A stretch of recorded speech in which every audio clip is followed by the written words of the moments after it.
Hello and welcome to the It's a Good Day Knitting podcast.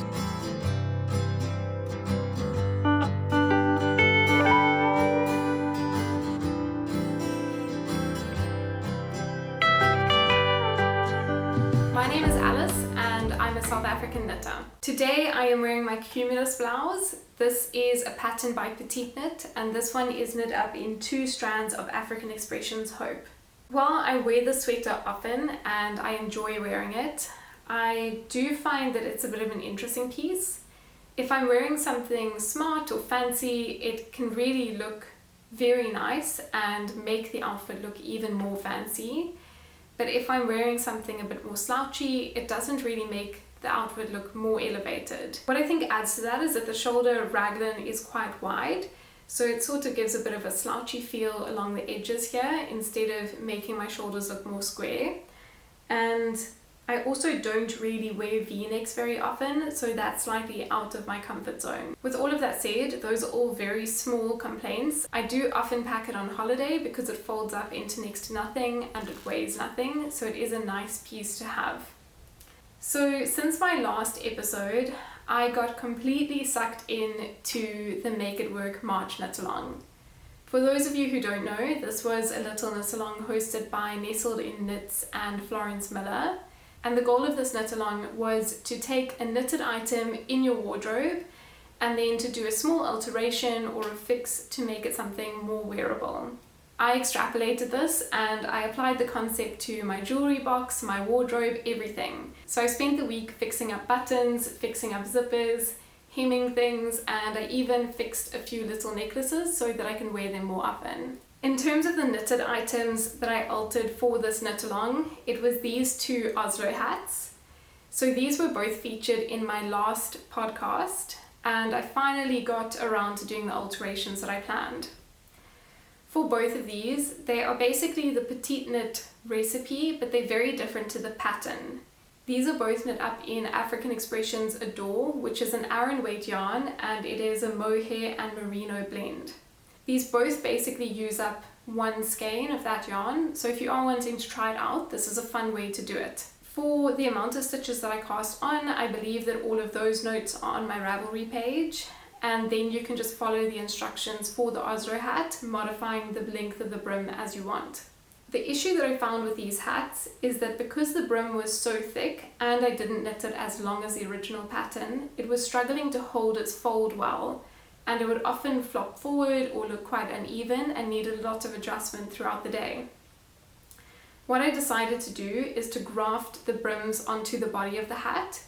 And I did this by basically using a Kitchener type stitch.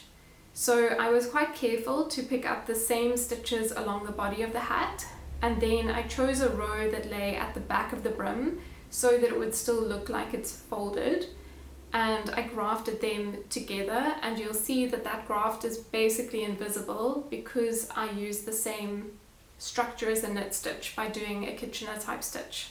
For my second version of the hat, I also felt that it was just a bit too short, and I said this in my last podcast episode, but I just feel like very short hats look quite hipsterish. I don't know if there's a better adjective for it. They just don't really suit my style very well. So I decided to frog back the top of this hat and to re-knit another 2 or 3 centimeters, and then I repeated the decreases and I cast off at the top here. For the cast off, I think I had about 8 or 10 stitches, and I just threaded my yarn through those 10 stitches when I got to the end and pulled them tight. Now, what I count as a real success with this piece is that I chose the yarn with my sister in mind, because this bubblegum pink basically defines her perfect color. While this was blocking, she spied it and she said she adored it, so this is going to become her hat very soon after this video. Now moving on to my finished items, first of which is my Celeste Mittens. These are both inspired by the Celeste Sweater. I'm not sure if I should name them something different because I didn't use the Celeste Mitten pattern. Petite Knit does sell a Celeste Mitten pattern if you purely want to make these, but I felt that I had bought the sweater pattern already and I could just apply that color work to a simple mitten design. While I've never knitted mittens before, I have looked at a couple of patterns and I feel like I basically understand the general construction principles. So I made a very basic pair of mittens for this. I did a tubular cast on and then I knit about 8 centimeters of ribbing. I then knit the body in 3mm needles, so that's half a needle size down from what I knit my Celeste Sweater in. I wanted the mittens to be a much denser fabric. I think that mittens need to be a bit more hard wearing, and they're also the only layer of fabric that you're going to have on your hands when you're out in the cold, so you do want a bit of a denser knit. I then knit as a tube without doing any increases or decreases or shaping of any sort. I then put 8 stitches on a hold on a safety pin, and I cast on 8 stitches with a backward loop method. I then knit up until the tip of my pinky here, and I decided to do a wedge decrease along the top of the hand. I did decreases every second round. For the second or the third round of decreases, I decided to do an extra decrease on the pinky side or the lateral side of the gloves so that the wedge would be a bit asymmetrical. And then right at the end, I finished with a Kitchener cast off for the tip of the gloves, and I went back and knit through my thumb and did a few decreases and then a cast off at the end there too. There are a lot of things that I've learned from these gloves, and a lot of those lessons are things that I'll modify in later versions. The first of those is that the thumb on these gloves isn't in its anatomical position.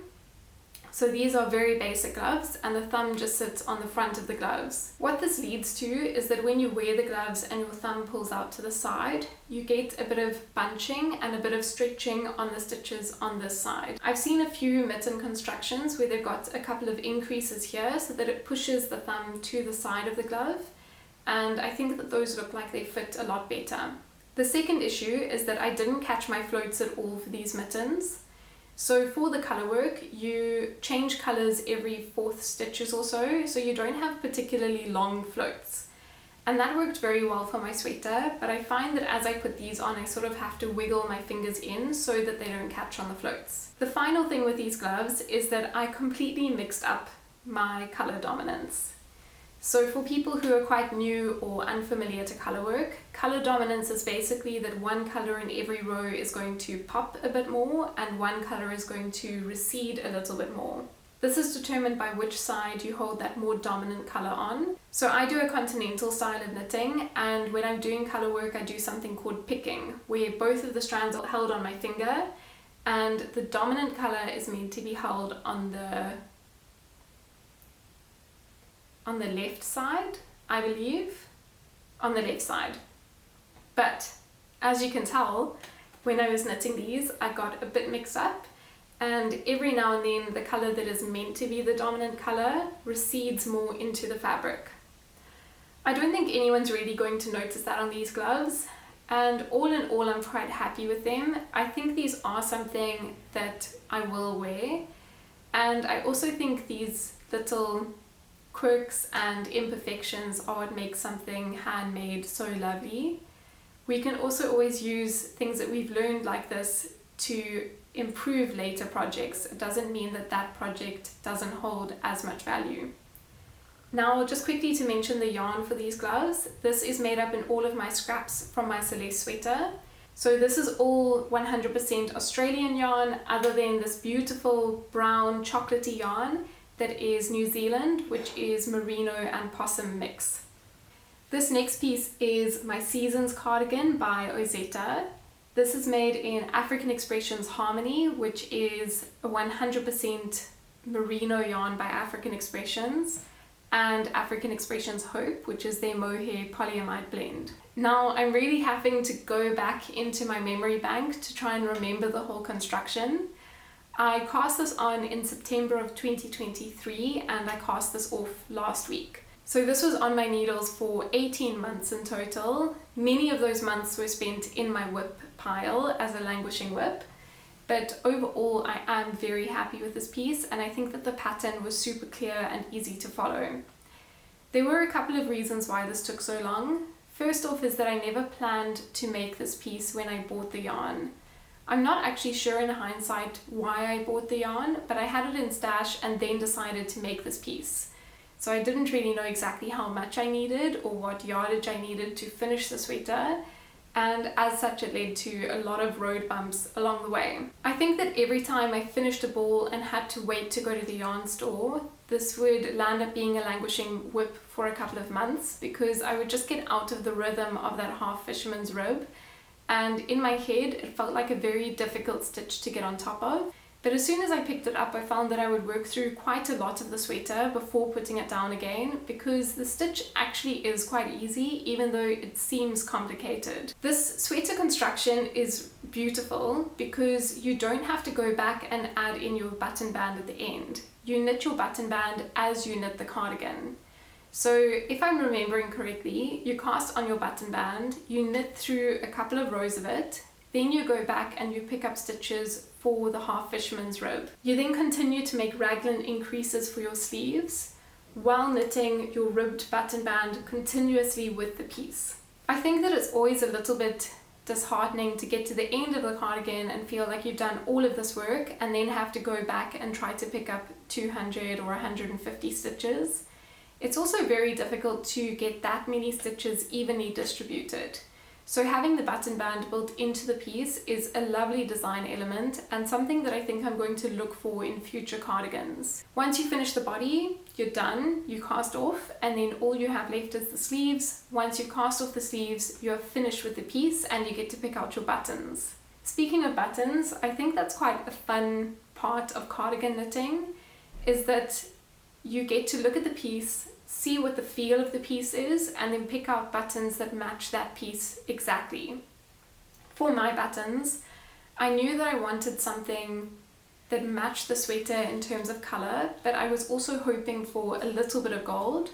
Not enough gold that it would take away from the piece or that it would make it stand out too much, because I do want this to be an everyday cardigan that I can throw on over any outfit. But I wanted them to have just that little bit of something extra. The only issue is that the yarn store only had 3 of these buttons and I had 4 buttonholes. So I added a black button to the bottom button area, and this worked out quite well. So when I knit this cardigan, I cropped the bottom quite significantly. I think I made it about 5 or 8 centimeters shorter than the pattern. What I didn't consider when cropping it is that that last button would have to move up a bit, so the buttons aren't necessarily evenly distributed.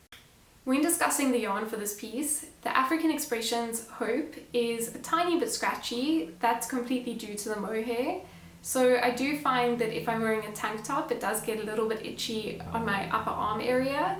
But other than that, I don't have any problems with it, and that fluff definitely adds to the warmth. This halo effect also makes the piece look a bit more fancy and a little bit more dressed up. I've had a fair amount of experience with African Expressions Harmony, and it has that same sort of feel and the drape that a superwash would have. I've also put a swatch of this into the washing machine before, and the Harmony hasn't felted or changed its size at all. When I got to the end of the sleeves, I was a bit concerned that the sleeves would stretch out a lot with blocking, because that does tend to happen when I knit things in superwash. What I decided to do was to put the end of the sleeves onto barber cord. I then left about 1 meter of yarn so that I would have enough left to do my Italian cast off, and I blocked the sleeves with the barber cord in place, so that I could gauge exactly how long the sleeves were before I did that final cast off. I stopped my sleeves about 4 centimeters shorter than what I wanted them to be, and after blocking, the sleeves landed up at the exact perfect length. I landed up taking out my barber cord, I threaded a needle back in, and I did my Italian cast off. One of the modifications that I made for the sweater is I did some double knitting in the cuff over here. So again, because I was concerned that the African Expressions Harmony might be superwash, I find that superwash cuffs have a tendency to flare out a fair amount, and I really wanted these cuffs to cinch in. When I got to the cuffs, I did 1 row or 2 rows of double knitting. I then knit about 7 centimeters and did another 2 rows of double knitting just before I did my Italian cast off.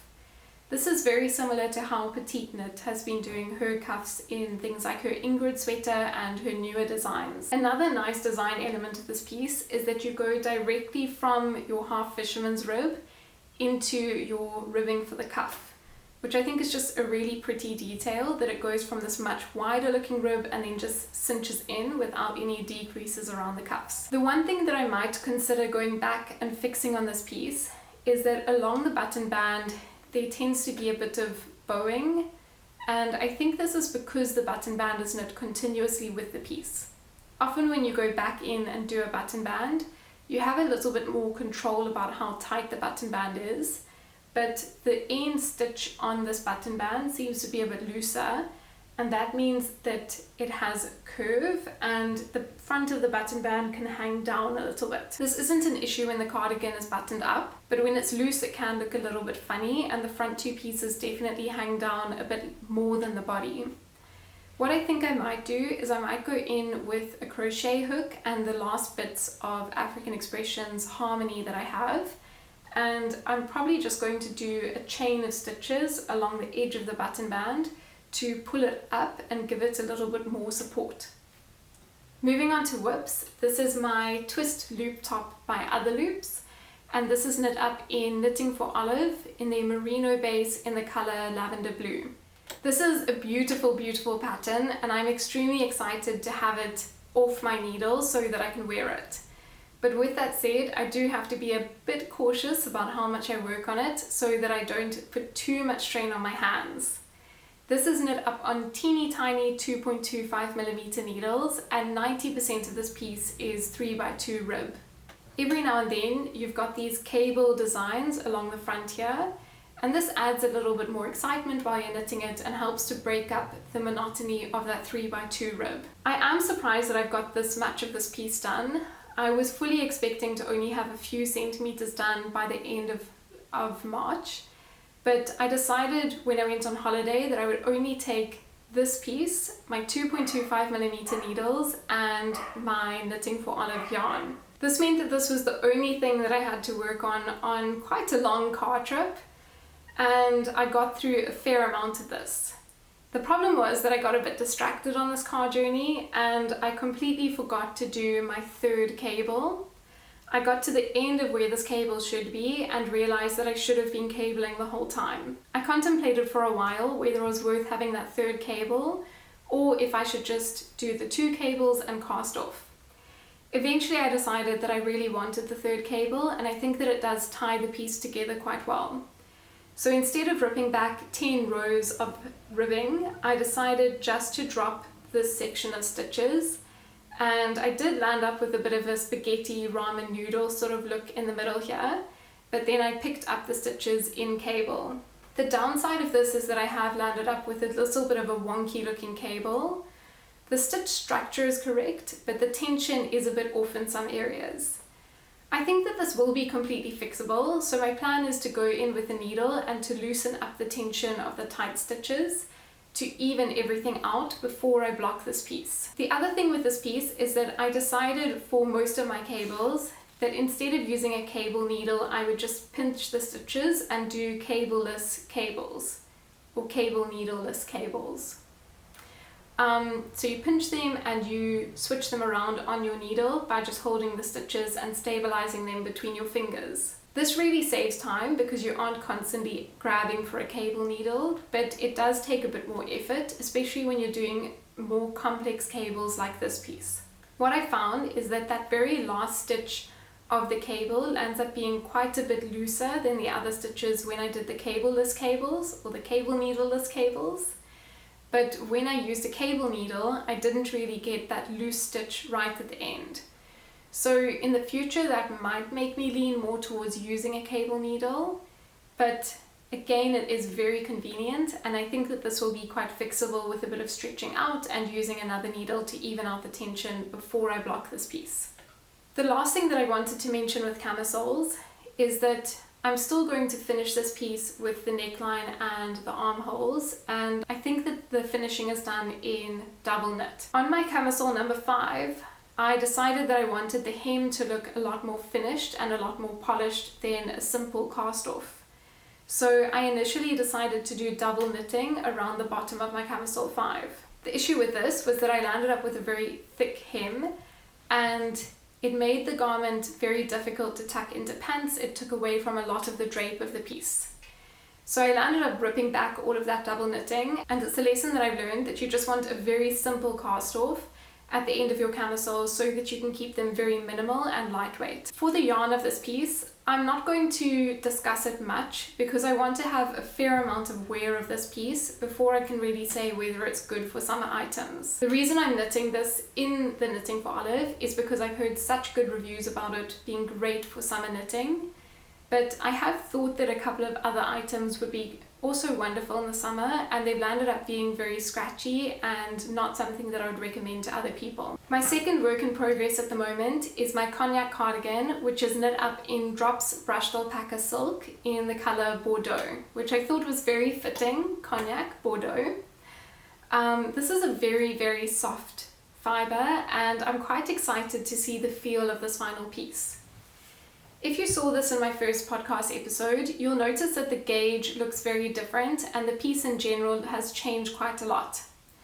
I was initially knitting this on a looser gauge on, I think, 6mm needles, and I was knitting it up in one strand of the Drops brushed alpaca silk. I thought that because the alpaca looks so similar in the ball to mohair, that it would have very similar characteristics to mohair, but I realized that that's not exactly the case. So this is much softer and it's likely going to be much easier to wear next to skin, but it's also a much more sticky sort of fiber, and when it was knit up, the garment didn't really have enough structure to look good. I think that this cognac cardigan needs quite a lot of structure to show off the design well, and it wasn't getting that with the single strand. So I frogged that back and I'm knitting this up in 2 strands held together on a tighter gauge. I'm now knitting it on 5mm needles, and I think that it's definitely getting the look that I wanted. The only problem now is that I didn't buy enough of the Drops brushed alpaca to make the full piece in 2 strands held together, so I might need to do a bit of modifications. The first idea is to just make this piece into a t-shirt and do some I-cord edging at the bottom of the sleeves. Or I could do an ombre effect between the red and some rust colored yarn that I've got in my stash. In terms of the design for this piece, I found it extremely easy to follow. This design is by Atelier Castin, and they've done some great diagrams in the pattern so that you know exactly where to pick up your stitches. This is a continuous set-in sleeve, and the fact that this is knit continuously with the body means that you don't have a lot of that guesswork of where to pick up your stitches. Right at the top of the sleeve cap, you do have to pick up a few stitches, not many, but thereafter you're just making the sleeves by doing increases. I don't really like having to go back and pick up lots of stitches, especially when I'm using a fluffy yarn like this, because there is a lot of guesswork about where you have to do your pickups. With this pattern, you don't have to think about that, and it is quite an easy construction to follow. One of the other things that I did with this piece to make it a lot easier to knit is I've been using a row counter. This is a little red row counter that I got at a thrift store, and it's made knitting a lot easier. So I don't count every row on this row counter, but I do count every increase. So when I'm doing raglan increases or increases for the sleeves like in this piece, I just turn the dial as I get to a new increase row. This meant that I could watch a movie or watch a more invested show like Severance and sort of switch my knitting brain off and just move my hands, because this row counter was doing all of that maths and remembering for me. These row counters are meant to be for straight knitting on straight needles, and they're meant to sit on your needle. I decided to hang this off a stitch marker, and I completely over-engineered it because this little stitch marker didn't fit on my 5mm needles, so I had to add it onto a second stitch marker. Now moving on to yarn acquisitions, I have been very naughty because I'm not meant to be buying any yarn this year, but I decided that I was allowed to buy this skein of yarn because I'm using it so that I can use this yarn. This is the Secret Summer Crop by Jessie May Designs, and this is made in Cowgirl Blue's merino base in the color Sage. Now I also think that this is a superwash yarn, and I think that that is the reason that I'm not wearing this piece very much. This crop really needs a bit of negative ease so that it fits properly, and due to the fact that I think this is superwash, it lost that negative ease quite quickly. I'm going to frog this top and make it into a stripy May camisole, because I don't really think that the May camisole needs that negative ease in order to look good. The second plan that I have for the upcoming weeks is to use up all of this pink yarn. I went through my stash and I picked out all of my pink scraps of yarn and decided that I was going to make a beautiful textured scarf with it. Now looking at this bag of yarn, I actually think that I've probably got enough to make a sweater, and I've been toying with making another scrappy spot sweater, but I'll need to see how many projects I have on my needles, and I also think I need to steer myself more towards making accessories because I just have so many sweaters and only about 3 or 4 accessories in my wardrobe. In this bag, I've got a whole variety of yarns, the leftovers from my Oslo hat, some boucle that I thrifted, some merino silk from Sashenmeyer, and this is hand spun that I made on my Turkish spindle back in 2021, I think. Anyway, that's everything that I have planned for today. Thank you so much for joining, and I hope to see you soon. Bye!